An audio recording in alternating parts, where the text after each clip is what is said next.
whether or not labor is relevant in today's society. We'll be right back.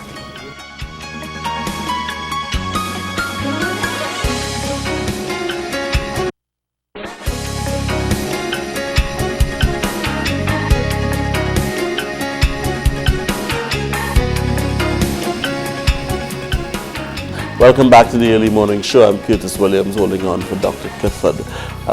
Just before we went into break, we were talking about the relevance of the labor movement today, and we would like to hear from you what you think, so that you can call us at 624-8721 or 627-8658. But before we take some calls, I just give Jerome an opportunity to answer as to whether he thinks the labor movement is relevant today, and if it's weaker today than it was, say, 50 years ago. Yes, thanks. I believe that the labor movement is extremely relevant today. And the reason is that we are living in a global village. Because of globalization, the economies are becoming more fragile, they're becoming more responsive to changes in the global market. And the labor movement needs to monitor, the labor movement needs to protect the working class from these changes. Suppose there's a financial crisis like we had in the 1930s, or a collapse of the economy. The labor movement needs to ensure there are certain safeguards. I know the OWTU has been very vibrant on issues such as crime. I know that even Fighton has been tackling the issue of the FTA, Free Trade of the Americas. So issues like that, the labor movement have to deal with. Now, you had mentioned earlier about if the constituency of the labor should deal with certain issues, or the opposition party. Issues such as crime, issues such as the smelter plant. It is an issue that concerns both opposition and the labor movement, and they need to explore these options. They need to tackle these issues. It's a concern for everyone. Something like pollution, it's a concern for everyone. Workmen's compensation, we had the occupational safety and healthy issue being discussed recently. That is an issue in which the labor movement needs solidarity to tackle that issue, to address that issue. We'll continue the discussion, but let's just take a call from Kokorit. Kokorit, you're on the line. Go ahead, please. Good morning to you, and happy Labor Day to the panel. Morning, Kokorit. Now, I heard the host make an interjection in the discussion, that I would term as unfair comment, and it had to do with the response of people who are politically aligned in the labor movement when issues are raised. He was suggesting that if you support the government and there's a struggle in the labor movement or in your area of work, that you tend to withdraw your support based on the political party you support. I want to say that is not entirely correct, although there had been, and there is no empirical evidence to suggest that the people who support the PNM would not come out on the street with a placard and in a labor issue in the workplace and denounce the government on the particular issue. There's no empirical evidence to suggest that. As a matter of fact, the evidence suggests that during the period, even in this period here where the PNM is in office, if there's a demonstration from any particular area, whether it's PSA, whether it's the port, whatever area, you see people in the demonstration who are known supporters of the leading ruling party. It has not been so during the 6 years of the UNC. During the 6 years of the UNC, when teachers took to the street, there was an absence of Indians and UNC support. And during the 6 years of the UNC, that could be said to be true, because you see an absence of UNC support while the UNC was in office. But that has never been so during the times when PNM formed the government. Demonstrations and so on has always been maximized and supported by people who support the ruling party. They make no bones about taking up a placard and coming out and supporting the industrial issue that affects them when the PNM is office. So it's not true to say. Kokuri, yeah. Yes, just one question quickly. You said that when the UNC was in power, that UNC supporters were a little bit reluctant, as it were, to pick up placards and go against the government. The UNC at that time was the government of the day, was it not? Yes, it was. Right. So then you buy the argument that if you are minded to support the government of the day, you may be a little bit reluctant. I said Or are you suggesting that only happens with the UNC?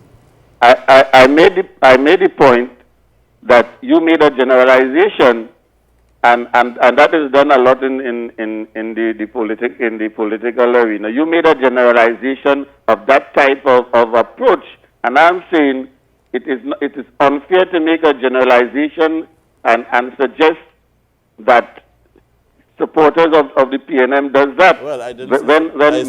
My view is from where I stand within the labor movement. From where I stand. Concrete. Yeah. I said supporters of the government, but nonetheless, thank you for engaging with us. We have other callers on the line, so I will have to tell you thank you, and I'll like Diego Martin. Diego Martin, if you can join the discussion, please. Diego Martin. Diego Martin, are you there? Yes, good morning. Yes, good morning. I would like to hear from the younger person there. What is the role of Adrian Rienzi-Kohler in the labor movement, and why we don't hear anything about him? Why he has not been given any kind of recognition in the national life, like how Butler and Cipriani has been given that kind of recognition in the labor movement? Thank you. Right, thank you, caller. That's a very interesting question. And I want to believe that I think we should start rewriting history. I think we need to give him his due. He played a very critical role, particularly Indo-Trinidadians. Not many people know that last year, 2005, was the 100th anniversary of Adrian Kohler Rienzi's birth. Not many people know about the work that Professor Kelvin Singh has done, and I think Professor Samaru will be bringing out a book on Adrian Kohler Rienzi. So we need to address this issue. He played a very vital role in uniting the two major unions. We have not seen any person since the 1940s and 30s who has been so charismatic as Adrian Kohler Rienzi. He has been a lawyer, he has been a politician, he has been a trade unionist. And I think what we need is more research, more focus on the contribution of the Indo-Trinidadians. We had Indo-Trinidadians supporting Butler, Ranjit Kumar, we had Shankar Maharaj. Not many people know that when Butler was in jail, it was Mitra Sininan, an Indo-Trinidadian lawyer, who took up his cause. A lot of people do not realize that Butler's faithful supporter and financial supporter was Timothy Rudall from South. So I think that this caller has addressed a very good issue, a relevant issue, in that Trinidad has two major races, and we cannot just focus on the 19th of June as belonging to Butler. Yes, Butler made his contribution, but there were other supporting actors. It's like a Hollywood movie. You have to give credit. And we also, I think, on the 19th of June, have to focus on the women. People like Elma Francois, people like Daisy Crick. We need to focus on both Indo-Trinidadians, the Afro-Trinidadians, and the women who contributed to this 19th of June. It wasn't just one individual who did this by himself. It was an entire collective effort. Even Captain Cipriani, somebody who is of Corsican descent and non-Indo-Trinidadian, he's not an Afro-Trinidadian, but it shows how diverse our trade union movement is. Let me just try and squeeze in St. Joseph. This is the final caller before we go to the news break. St. Joseph, please make it as quickly as possible. Go ahead, please. Good morning. Good morning. I was just wondering that the gentleman didn't answer the question that the last caller asked. He said, why wasn't Rienzi advertised, spoken about, written about, and everything since the 1940s and now? But he's just saying it should be. But I think I would like to know, why wasn't it? Why wasn't he brought up into the fore like Butler and all the rest? Thank you. If we can do that perhaps in 30 seconds, because we have to go to the news break. Right. I want to believe that Rienzi was a cautious individual. He was not a rabble-rouser, if I could use that word, or a radical, a revolutionary like Butler. He was more the conservative type and somebody who was willing to sit down at the table and negotiate with the employers. He had the labor movement at heart. He was very interested. He was very dynamic, but he didn't have that personality as Butler, who would go out there and speak fire and brimstone and talk about protests and things, right? But he made a very important contribution, a silent contribution, just like Dr. Rudranath Kapile in the 1960s. He was a very quiet man, but he made an important contribution. Jerome, thank you very much for coming. Right. I know that the other gentleman is going to be staying with us. Right. So thank you for coming. We're going to take a short break for the newscast. As soon as we come back, we're going to continue discussing matters of labor and talking a little bit about the role of the unemployment relief program as well. Stay tuned.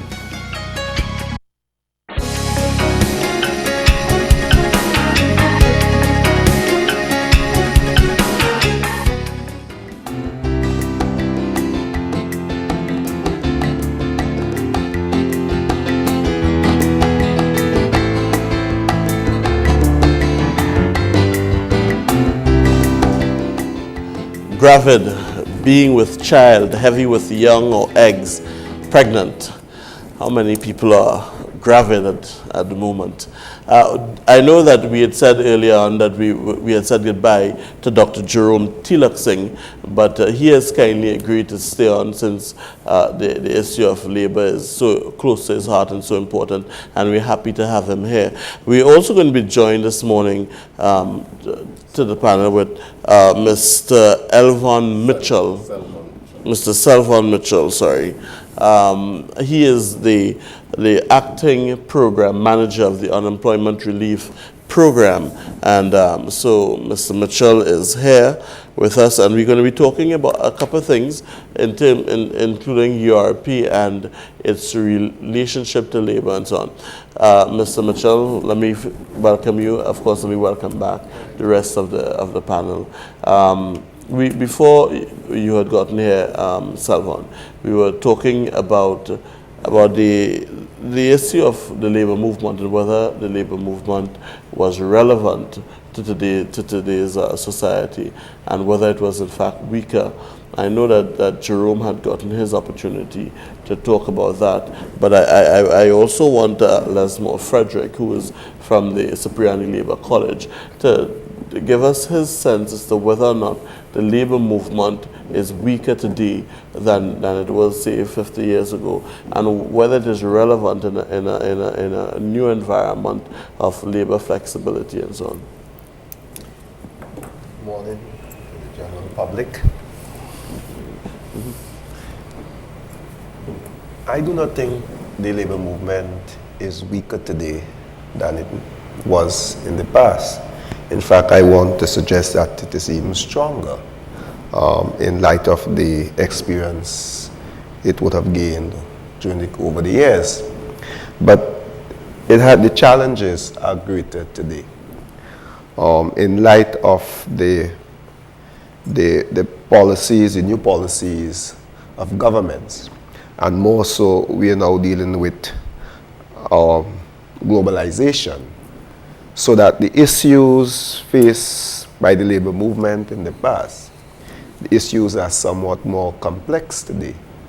So that I still maintain that the labor movement is even more relevant today than it was yesterday.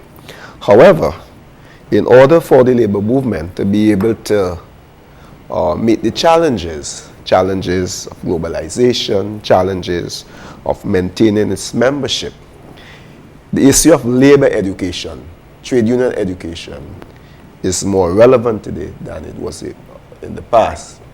And this is where the Cipriani Labor College and other labor education institutions have an important role to play.